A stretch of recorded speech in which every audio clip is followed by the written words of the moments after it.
Você já ouviu falar em deepfake? Bom, com essa ferramenta é possível substituir rosto e vozes para se transformar em personagens e autoridades conhecidas. Mas o uso inadequado desses aplicativos, que favorece a criação de perfis falsos nas redes sociais, pode ter consequências perigosas. A reportagem é de Carolina Chaves. Recentemente, várias imagens falsas circularam na internet.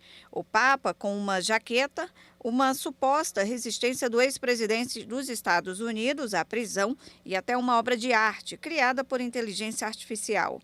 A manipulação de imagem e voz é tão perfeita que chega a ser convincente aos mais descuidados. Entre outros pontos, o texto aumenta para 10 anos o prazo de renovação da carteira de motoristas para quem tem até 50 anos. Os vídeos principalmente ganharam força nas redes sociais. Por meio de uma base de dados com imagens de vários rostos, é só acoplar outras dimensões de faces e fazer a transformação. A voz também pode ser inserida com as expressões e movimentos labiais. Para isso, existem vários aplicativos que permitem a deepfake. Eu testei um deles e virei personagem de cinema.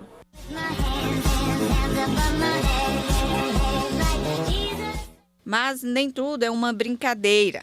Infelizmente, a deepfake está sendo usada para aplicar golpes a partir do mapeamento do rosto da vítima. Se faz a sobreposição das imagens e voz.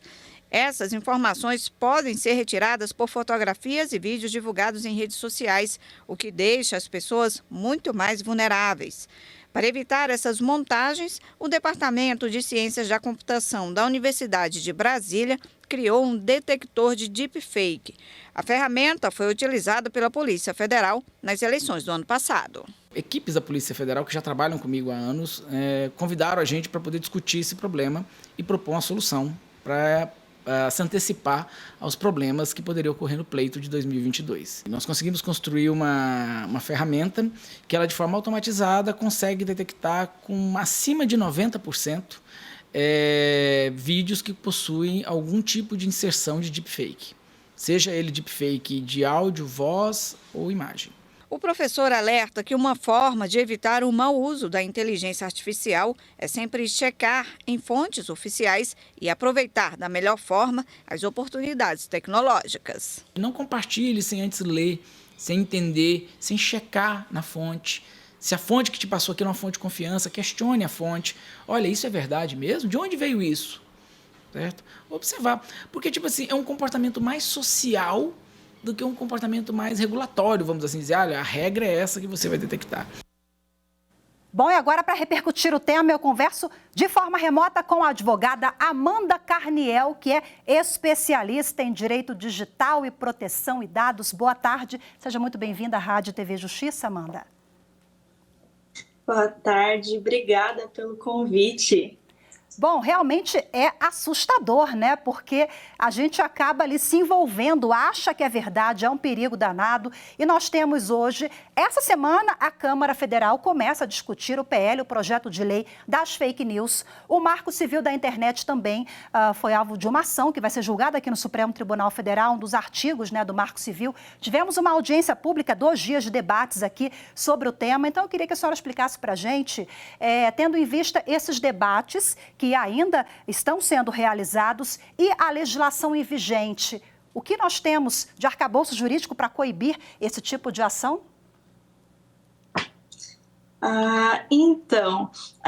Hoje, né, nós temos, de início, nós pensamos aí no Marco Civil da Internet, né, tendo em vista que é ele que regula o uso da internet no Brasil, mas ela não é a única legislação que é envolvida nesses casos aí que a gente tem visto, né, ultimamente.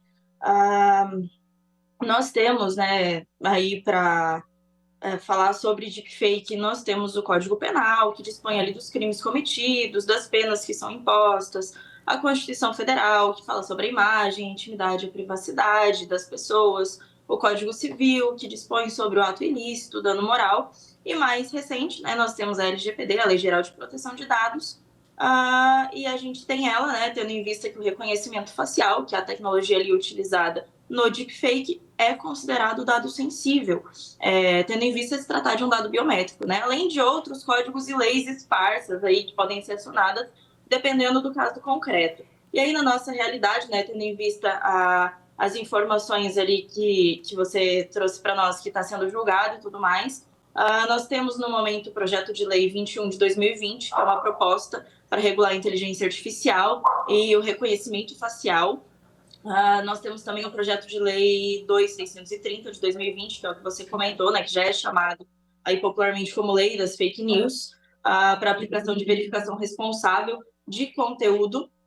Porém, na minha visão, né, é uma atividade difícil. A tecnologia, ela avança exponencialmente, né, enquanto a legislação ela caminha em passos lentos. E ainda que venha ali novas leis, isso não isenta, de fato, né, de continuar acontecendo os crimes, como a gente já percebe na nossa legislação. A gente tem o Código Penal com a previsão de crimes, mas ainda assim as pessoas continuam cometendo crimes, né? E eu vejo também que esses softwares, eles dificilmente vão ser proibidos, visto que a atividade principal deles não é o cometimento do crime, né? Eles têm outra finalidade intrínseca. E não tem como você proibir ali uma atividade comercial, um software, sendo que a função principal dele não é o crime. Então, eu vejo muita dificuldade nessa questão da proibição do software. Então, assim, no momento, eu acredito que o que teria mais impacto, de fato, seria a educação. Então, ensinar o que é o deepfake, de que forma que é feito, como que se previne, né, do deepfake, das fake news. Eu acredito que esses são os pontos-chave. E a gente consegue isso de várias formas, inclusive com essa conversa que a gente está tendo hoje, né, de falar o que é, como funciona, bem como incentivo aos pesquisadores das novas tecnologias de detecção, como a gente viu na reportagem. Perfeito, você toca num ponto muito sensível e muito caro, assim, a gente precisa investir em educação e informação, né, para que as pessoas saibam diferenciar o que é realidade, o que é fake news, deepfake. Bom, doutora, quais as principais queixas, os principais crimes que a senhora observa com o uso dessa tecnologia que nós mostramos ou outras também, que os criminosos, a criatividade ali não tem limite, né? Não tem limite, de fato. A gente não percebe só os golpes ali de extorsão, estelionato e falsa identidade, que são os que mais aparecem ali, né, dos criminosos utilizando softwares para o benefício financeiro imediato. Mas a gente tem outros crimes que já estão previstos ali no nosso Código Penal, que eles entram ali em voga com o direito digital, por serem cometidos ali por meio da internet, e que, infelizmente, eles passam a ser mais comuns do que deveriam. Então, a gente tem ali a violação do dispositivo informático, a gente tem o revenge porn, a gente tem a própria calúnia, injúria e difamação, que passam a ser mais frequentes nas redes sociais, né, tendo em vista que muitas pessoas ainda pensam que a internet é uma terra sem lei, que pode ser feito ali de tudo, sem qualquer responsabilidade, e que não vai ter consequência. Não então, assim, é bem assim mais, né? Isso aí faz parte do passado, que é terra sem lei, né, doutora? Sim, faz parte do passado. Nós estamos aí com uma série de leis caminhando.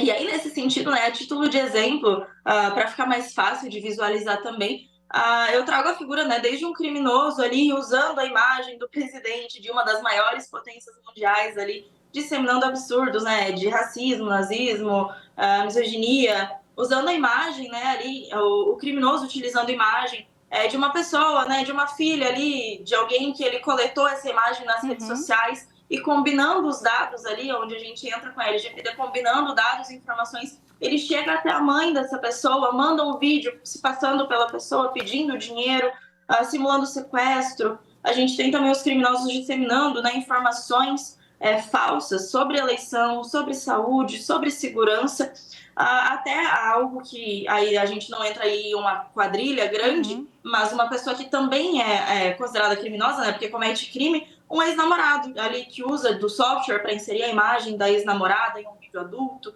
espalha divulgar mentira, fotografias íntimas, né? Enfim, mas não é mais terra sem lei, fica o recado, a reflexão mais uma vez. Doutora Amanda, isso aqui, esse tema vale um programa, hein? Nosso tempo já acabou, infelizmente. Muito obrigada, viu, pela sua participação, pelas reflexões, orientações todas. E até a próxima, vamos voltar aqui para a gente falar mais sobre esse assunto. Muito obrigada mais uma vez, uma boa tarde. Eu agradeço para vocês também. Tchau, tchau.